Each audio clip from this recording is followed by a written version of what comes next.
kami yung pag-iyahay, kato ginabasa ng gana.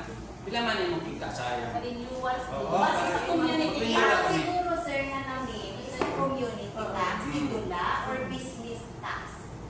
Bakit iba nyo, amang masidula nga ito, ma'am? Kung sa sidula, man, kung naagi under sa ato na law, kay piso sa 1,000, Piso sa 1,000. Pero, ibig sabihin, ako 2,000 plus, it means na 2 million aton nga income Gross in income in 1 year. It means nga, gross income nga to, rato ang kinita. Paano na kung kita ang 2 million na to sa Yung sangka? gross income, sir, ay bukod na bulit karon itong gasto. Kung net income atong basihan, huwag din halos i-declare na mataas na net income. Sa atong nalali, gross income na basihan. Pero, sa tuwing inugit ang nabenta, may piso karon do sedula sa 1,000.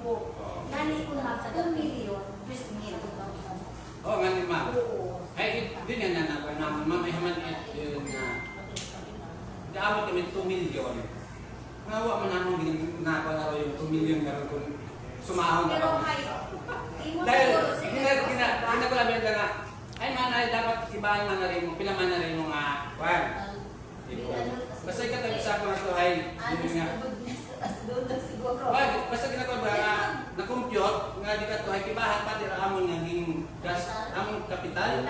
Oo, ito yun ang sir do, kaibahan sa gross na income. Kibahan na amon Kasi nga. kung net, ibuhin ta mga gasto ka lang, huwag ibibigin halos inyo.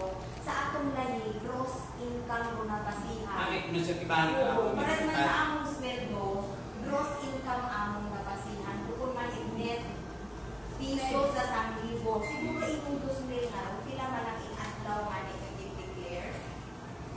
Hindi, 1 week ron ay, bali, Monday to Friday, Monday to Saturday. Oo, mga pila din man ginag-cross nga income. Ay, depende rin mo. Ilog man na sir, hawan, ang bumit ko na. Oo.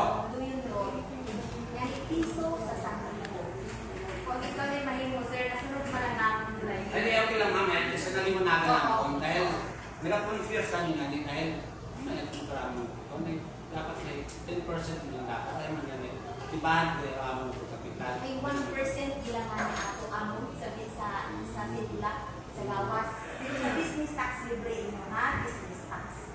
Only nga ang binabayaran ninyo is mayor's permit at mga regulatory na mga occupation, garbage,